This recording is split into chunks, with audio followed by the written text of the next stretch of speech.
من الفضل من الله فقال النبي صلى الله عليه وآله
من الفضل من الله فقال النبي صلى الله عليه وآله والذي بعثني بالحق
ونبينا وحبيب قلوبنا وشفيع ذنوبنا وطبيب نفوسنا سيدنا ومولانا وبالقاسم محمد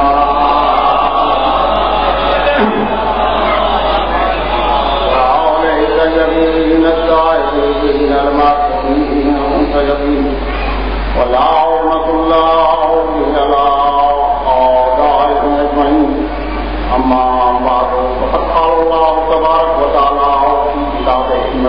وقرآن الحمد قوله الحق. بسم الله الرحمن الرحيم. وعد الله الذين آمنوا منكم وعملوا الصالحات ليستخلفنهم في الأرض كما استخلف الذين من قبلهم. درود بر محمد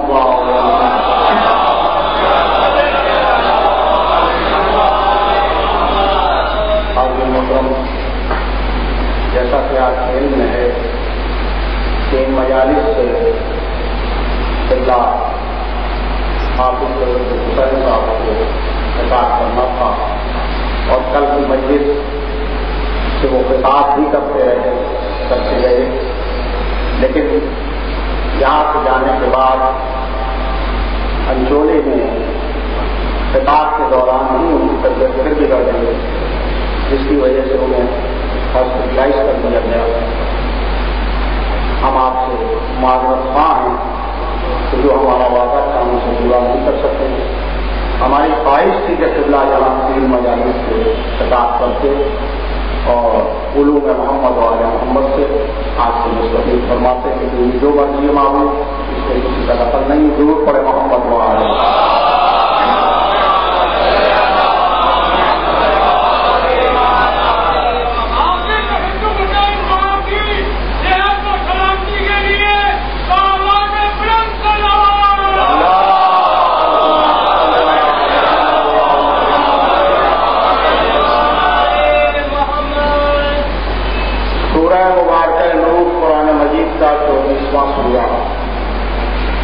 اور اس کی 55 نمبر آئے جسے میں نے برنامہ کلام میں کیا. کل کیونکہ قبلہ کی گفتگو سورہ نور پہ ہی چل رہی تھی، اسی کی مناسبت سے میں نے سورہ نور کی آیت کا انتخاب کیا تاکہ ہماری جو روزہ مجالس میں جو کہ مخصوصی ہیں شہادت سرکار امیر المومنین کی، اس کی مناسبت سے گفتگو ہو سکے. ارشاد رب العزت ہو رہا ہے وعد اللہ الذین آمنوا، اللہ نے وعدہ کیا ہے الذین ایک جماعت کے ساتھ. اللہ نے وعدہ کیا ہے ایک جماعت کے ساتھ. وہ جماعت کون سی ہے؟ آمنو، جو ایمان لے کر آئی، جو ایمان لے کر آئی ہے. یہ وہ جماعت ہے جس سے اللہ نے وعدہ کیا ہے، اور اس کی خاصیت یہ ہے وہ عمل الصالحات، صالح عمل بجا لاتی ہے، صالح عمل بجا لاتی ہے. یہ خاصیت ہے ان صاحبان ایمان کی جن کا تذکرہ قدرت کر رہی ہے. ضرور پڑے محمد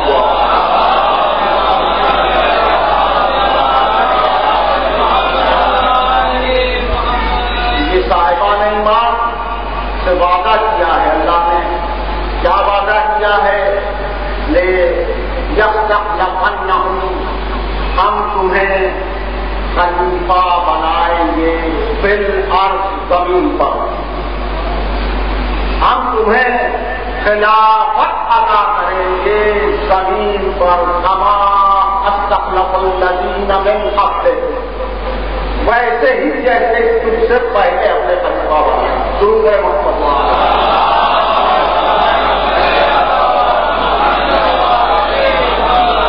خلافت اور گفتگو ہے ان دو مجالس میں.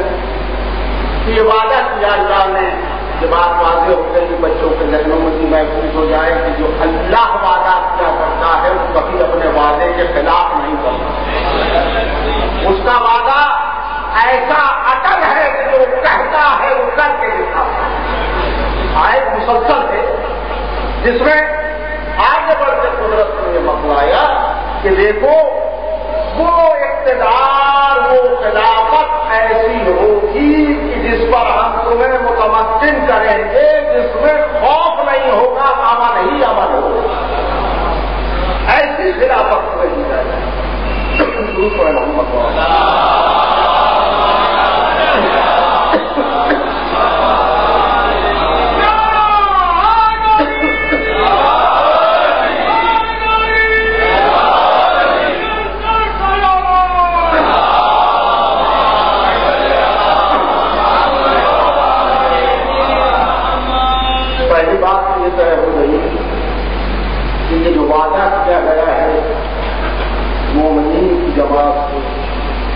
یہ وعدہ ہوا تھا.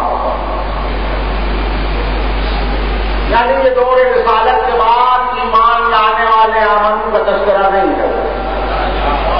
ذہن میں محسوس کر لیجیے کہ بعد رسالت بعد تبلیغ سرکار اپنی مرتبت جو لوگ ایمان لے کر آئے ہیں وہ اس آمنو میں شامل نہیں ہے. یہ تو پہلے کے مومنین ہیں، پہلے. اور کب کے پہلے کے؟ اس وقت کے کہ جب اس نے پوچھا تھا کہ بتا میں کون ہوں. اس وقت کے مومن ہیں، اس وقت کے صاحب معرفت صاحب ایمان ہے کہ جب اس نے پوچھا تھا خرچ کرنے کے بعد کہ بتا میں کون ہوں تو فوراً ہی کہہ دیا تھا تو میرا خالق ہے، میں تیرا عبد ہوں.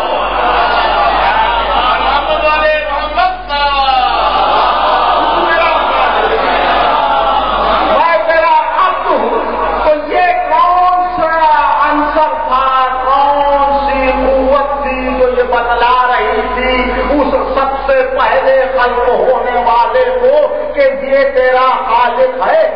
ہم نے بنایا ہی اتنا کامل اور معرفت کے ساتھ ہے کہ انکار کر ہی نہیں سکتا.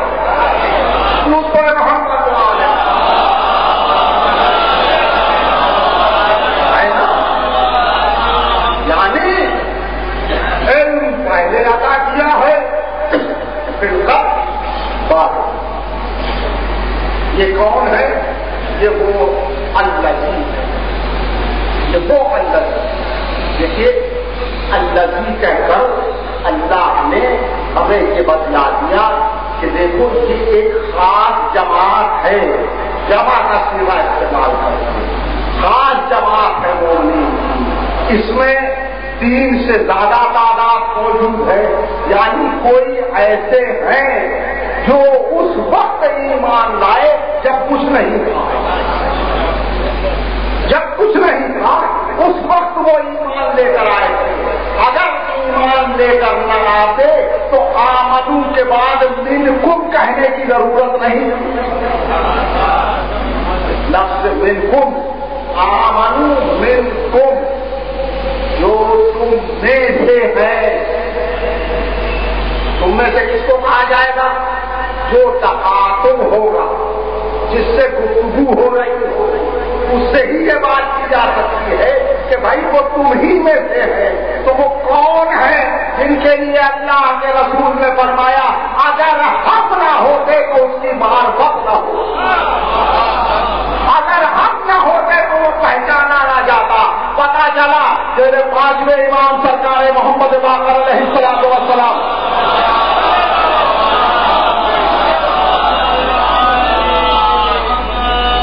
جابر ابن عبداللہ انصاری سے پیغمبر نے فرمایا کہ جابر تم جب میرے 5ویں فرزند سے ملاقات کرو گے تو اس کو میرا سلام پہنچاؤ. اور دیکھو جابر جب تم وہاں پہنچو گے تو وہاں ایک گفتگو ہو رہی ہوگی. علماء متکلم اس سوال و جواب کر رہے ہوں گے.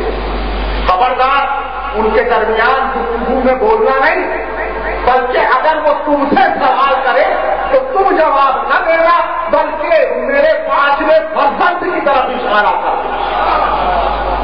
میرے 5ویں فرزند کی طرف اشارہ کر دینا. جیسے ہی وہ وقت آ گیا کہ جابر نے جناب امام محمد باقر علیہ السلام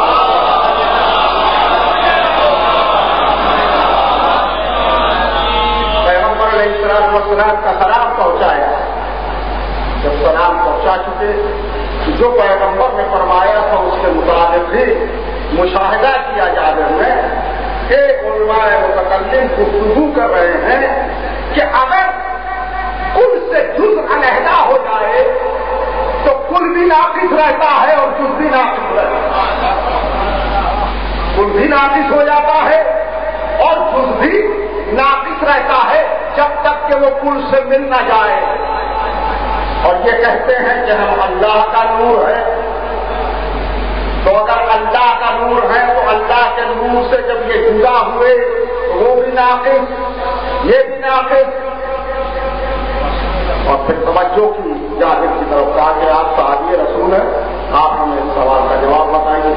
جیسے ہی جابر کی طرف سوال کیا گیا, جابر نے خاموشی سے اشارہ 5ویں پرگم کی طرف کیا, امام محمد باقر کی طرف اشارہ کیا. 5ویں امام نے ان سے کہا کہ تم اس سوال کا جواب دنیاوی مثال سے چاہتے ہو یا کسی اور مثال سے دوں؟ کیا بولا؟ دنیاوی مثال سے دے دوں. تو آپ نے فرمایا کیا تم نے شمس کو دیکھا ہے؟ کیا تم نے سورج کو دیکھا ہے؟ کہنے لگے مولا بالکل ہم نے سورج کو دیکھا ہے. کیا جب سورج طلوع ہوتا ہے تو اس کی شعاعیں اس سے تو نکلتی ہے؟ کہا ہم نے شعاؤں کو بھی دیکھا ہے. کیا یہ بتاؤ سورج کا وجود اور اس کے وجود سے نکلنے والی شعاعیں جو نکل رہی ہیں وہ شعاع سورج کا حصہ ہے؟ اور کسی کا بچاؤ معصوم نے پتا کہا وہ جو شعاع نکل رہی ہے کیا وہ سورج کا حصہ ہے؟ کہنے لگے نہیں مولا وہ اپنا ایک وجود رکھتی ہے, وہ اپنا ایک وجود رکھتی ہے. کہا بس یاد رکھو جب وہ اپنا وجود رکھتی ہے سورج کا حصہ نہیں ہے تو سورج بھی کامل ہے, شعاع بھی کامل ہے, سورج بھی کامل ہے, شعاع بھی کامل ہے, شمس کے ساتھ ساتھ ہے لیکن اس کا اپنا وجود ہے, وہ اپنا وجود رکھتا ہی ہے. جیسے سورج کے نکلنے سے اس کی شعاعیں زمین کی ہر شے کو منافیت پہنچاتی ہے, ایسے ہی ہم محمد و آل محمد اس ذات سے متصل ہیں.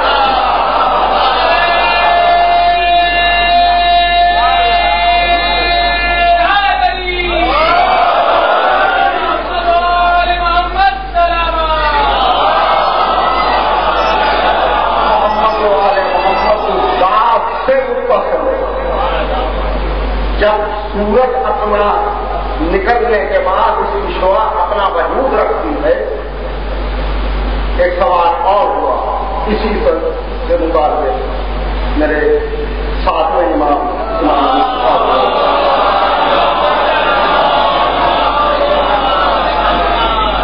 بڑے عجیب و غریب سوال ہوتے تھے. کہا گیا کہ ہم نے سنا ہے کہ آپ کا آخری زمانے میں ایک فرزند آئے گا جو دنیا کو عدل و انصاف سے بھر گا اور وہ ایک عرصے تک عالم غیبت میں رہے گا. تو عالم غیبت میں رہتے ہوئے وہ کس طریقے سے لوگوں کو فائدہ پہنچائے گا؟ تو یہی مثال میرے 7ویں امام نے بھی دی کہ کیا سورج بادلوں میں چھپ جائے تو اس کا نفع زمین تک نہیں پہنچتا؟ سورج بادلوں میں چھپ جائے تو اس کی منافعت زمین تک نہیں پہنچتی. کیا بڑا پہنچتی ہے؟ کیا یاد رکھو ایسے ہی امام اگر مرتا ہے غیبت میں ہو تو مخلوق تک نفع پہنچتا رہتا ہے. سود پر محبت ہوگا.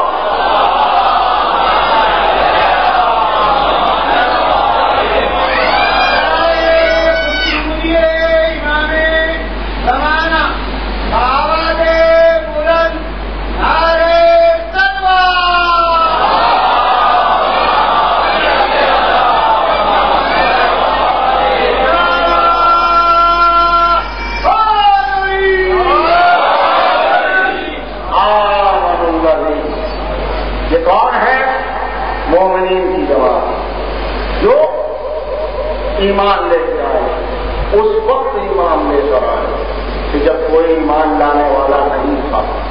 تو جب درمیان میں واسطہ نہیں ہے تو ماننا پڑے گا کہ ان کو جو بنایا گیا ہے. کل قبلہ نے ایک جملہ یہاں کہا تھا اور وہ جملہ ان کو مجھے بڑا پسند آیا کہ دیکھو یہ شکل آدم میں ہے, نسل آدم سے نہیں. یاد ہے نا آپ کے دیکھوں میں بات آ گئی یا تازہ ہو گئی؟ کل قبلہ نے اسی نمبر سے یاد کیا تھا کہ یہ شکل آدم میں ہے اور شکل آدم میں بھی اللہ نے ہم پر احسان کیا ہے کہ انہیں شکل آدم نے ہماری طرف بھیج دیا تاکہ ہم ان سے معلوم ہو جائیں اور ان سے ہدایت حاصل کر جائیں. نہیں تو وہ اس شکل کے محتاج نہیں ہے, وہ وہ ہے کہ جو درمیان میں واسطہ ہے خالق کا مخلوق سے ملانے کے لیے. مخلوق کا رابطہ خالق سے اس وقت تک ہو ہی نہیں سکتا جب تک کہ درمیان میں خلق نہ ہو. اگر خلق درمیان میں نہیں ہوگا تو اس کا رابطہ خالق سے نہیں ہوگا. اللہ بھی یہ کہہ رہا ہے کہ ہم نے انہیں خلق کیا، مخلوق نہیں بنایا. محمد و آل محمد مخلوق نہیں ہے، خلق ہیں. خلق ہیں. اگر خلق درمیان اگر مخلوق ہو جاتے تو پھر جو اس سے پہلے آئی ہے شے وہ افضل ہو جاتی. اسی لیے تو جب معصوم سے سرکار امام علی علیہ السلام سے پوچھا گیا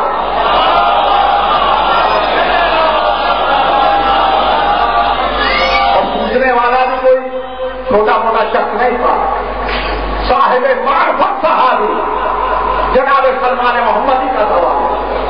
مولا اللہ نے سرکار ختم المرتبہ کو کس شے سے بنایا؟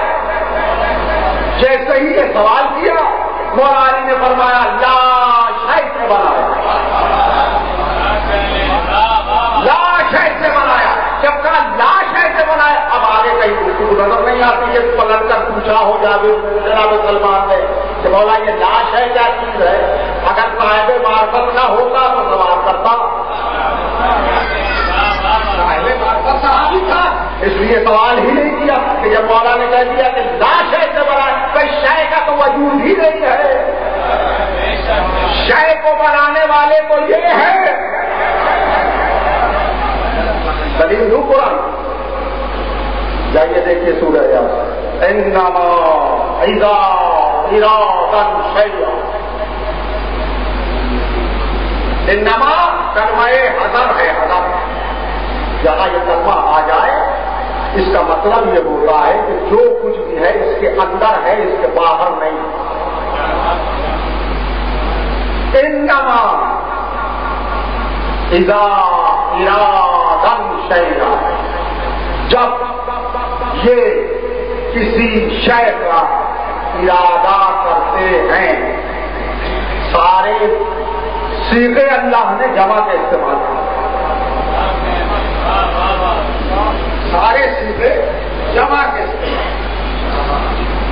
ارادن جمع، شیئا جمع. کون؟ جب یہ ارادہ کرتے ہیں کسی شے کا. فیقولو تو کہتے ہیں. کیا جمع؟ اور نہیں ہے، قولو ہے. وہ ارادہ کرتے ہیں. کیا ارادہ کرتے ہیں؟ جب بھی کسی شے کا ارادہ کرتے ہیں تو یہ کہتے ہیں فیقول. کیا کہتے ہیں؟ کن.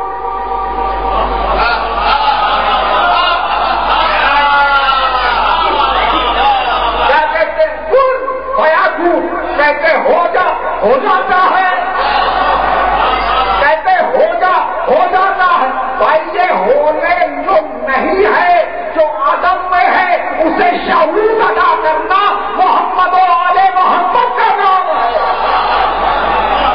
محمد و آل محمد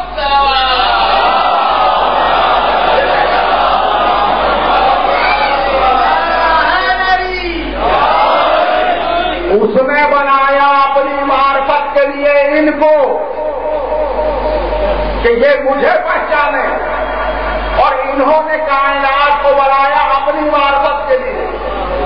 نعوذ باللہ کو یہ نہ سمجھے کہ اپنی مرضی سے بنایا، بلکہ اللہ کے اختیار سے بنایا. اس نے اختیار عطا کیا. ہم دنیا کو یہی کو سمجھا رہے ہیں کہ اس اختیار کو سمجھو. اگر اس اختیار کو اور اس منشا کو شیطان نے سمجھ لیا ہوگا تو کبھی راستہ درگاہ نہ ہوگا. کبھی راستہ درگاہ نہ ہوگا. آدم کو سجدہ جو کروایا جا رہا تھا وہ آدم کو سجدہ نہیں تھا، انہی عالین کے نور کو سجدہ کروایا جا رہا. اگر یہ عالین نہ ہوتے طے کرے آدم کیا ہے؟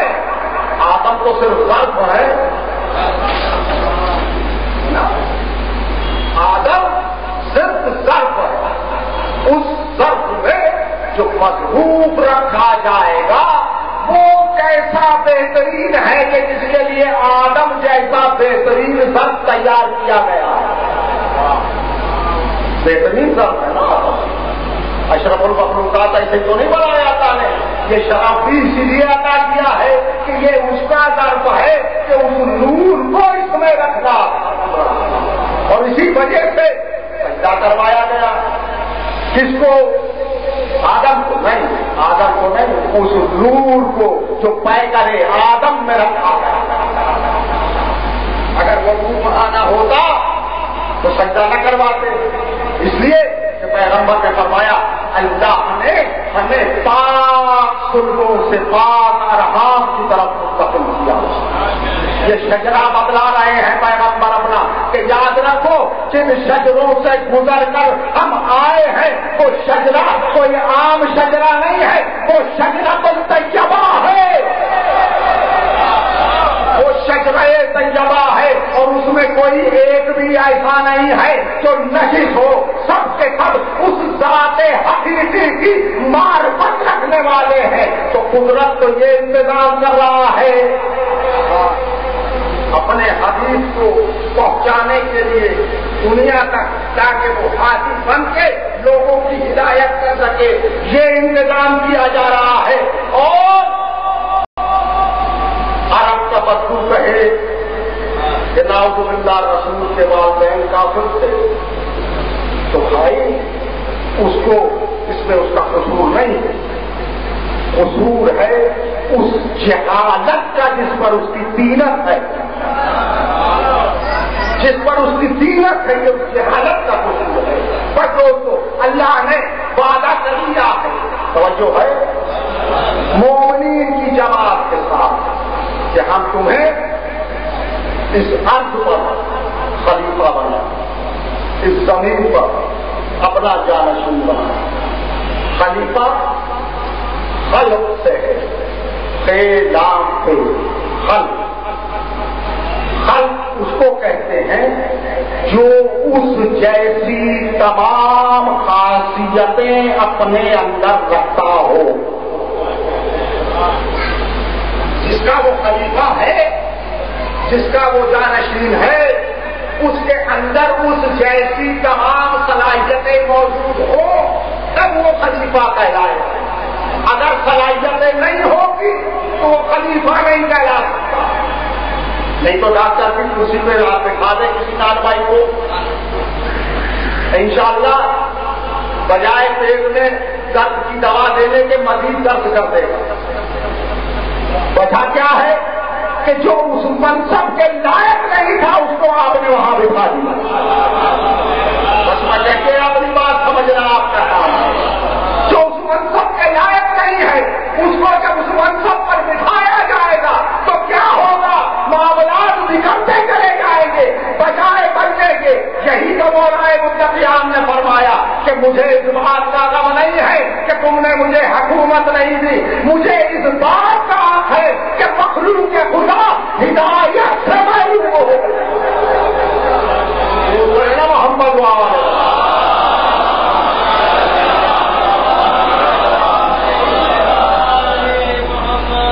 خلافت وہی آئے گا اس منصب پر جو اس کا اہل ہو۔ تو پیغمبر نے کون سا موقع ایسا ہے کہ امت کو اپنے خلیفہ کا تعارف نہیں کروایا، پہچان نہیں کروائی، ہر موقع پہ پیغمبر نے پہچان کروائی، اور جاتے جاتے غدیر خم میں 1,24,000 کے مجمع میں تعارف کروا کر گئے۔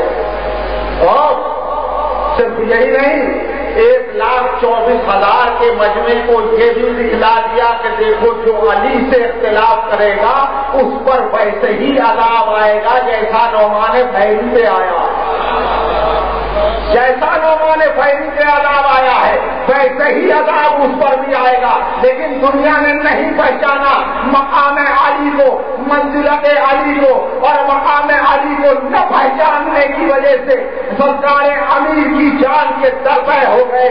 آزادارو، آج یہ وہ وقت ہے کہ جس وقت علی کی بیٹیاں اپنے بابا پر گریہ کر رہی ہیں، اپنے بابا کو رو رہی ہیں، اور ایک قیامت کا دن گزرا، بڑا قیامت کا دن گزرا ہے، کر قیامت میں میرے مولا نے کروٹیں بدل بدل کر یہ دن گزارا ہے، زہر جسم میں صلاحیت کرتا جا رہا ہے، جسم کی رنگت سرد ہوتی چلی جا رہی ہے کہ ایسے میں ایک مرتبہ سرکار امام حسن کو قریب بلایا، کچھ وصیتیں کرنا شروع کی۔ ان وصیتوں میں ایک وصیت یہ بھی کی، بیٹا حسن جب میری قبر تیار کرنا تو قبر کا نشان ایک نہ بنانا بلکہ کئی میری قبر کے نشان ہونے چاہیے۔ کہا بابا ایسی خواہش کا اظہار کیوں کر رہے ہیں؟ کہا میں نے تیرے بابا نے دین اسلام کی نصرت میں ذوالفقار سے 10,000 افراد کو قتل کیا ہے، اور وہ جو 10,000 افراد قتل ہوئے ہیں نصرت اسلام کی وجہ سے، وہ بغیر قربا و خاندان کے نہیں تھے۔ میں عرب کی کینہ پروری سے واقف ہوں، اگر انہیں میری قبر کا نشان مل گیا تو یہ میری قبر بھی کھود ڈالیں گے۔ یہ وصیت کر رہے ہیں بیٹے کو، تمام وصیتیں کی، اظہار امامت بھی سپرد کیے امام حسن کے۔ ایک مرتبہ تمام اہل خانہ کو بلایا، ایک ایک کا ہاتھ امام حسن کے ہاتھ میں دینا شروع کیا۔ جب سب کا ہاتھ امام حسن کے ہاتھ میں دے چکے، میرے مولا پر غشی طاری ہو گئی۔ ایسے میں جب غش سے افاقہ ہوا، کسی بیوی کے رونے کی آواز کانوں میں آئی، بیوی کے رونے کی آواز کانوں میں آئی۔ کہا بیٹا حسن ارے یہ کون رو رہا ہے؟ ابھی تو علی زندہ ہے۔ کہا بابا مادر گرامی ام المنین ہے، ام المنین گریا کر رہی ہے۔ کہا ام المنین کو میرے قریب بلاؤ۔ بیوی قریب آئی۔ کہا ام المنین رونے کا سبب کیا ہے؟ کہا میرے آقا و سردار، میرے مولا و سردار، آپ نے سب کا ہاتھ امام حسن کے ہاتھ میں دیا، میرے لال عباس کا کیا قصور ہے؟ میرے لال عباس کا کیا قصور ہے؟ تو آپ کہتا ہے مقتل کے الفاظ ہے دوستو، ادھر بیوی نے سوال کیا، ادھر میرا مولا ساروں کو رونے لگا، آنکھوں سے علی کے آنسو جاری ہو گئے۔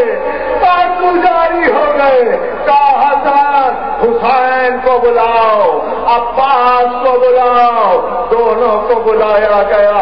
ایک مرتبہ عباس کو قریب بلا کے فرماتے ہیں بیٹا عباس تو میرا فرزند ہے، تو میرا لال ہے، یاد رکھ حسین رسول کا بیٹا ہے، رسول کا بیٹا ہے، خبردار رہنا، یہ کہہ کر عباس کا ہاتھ حسین کے ہاتھ میں دیا۔ میں کہوں گا مولا یہاں تو ہاتھ دے دیا، لیکن عباس پر وفا ختم ہو گئی، جب تک ہاتھ شانوں کے جدا نہ ہوئے حسین کا شوق۔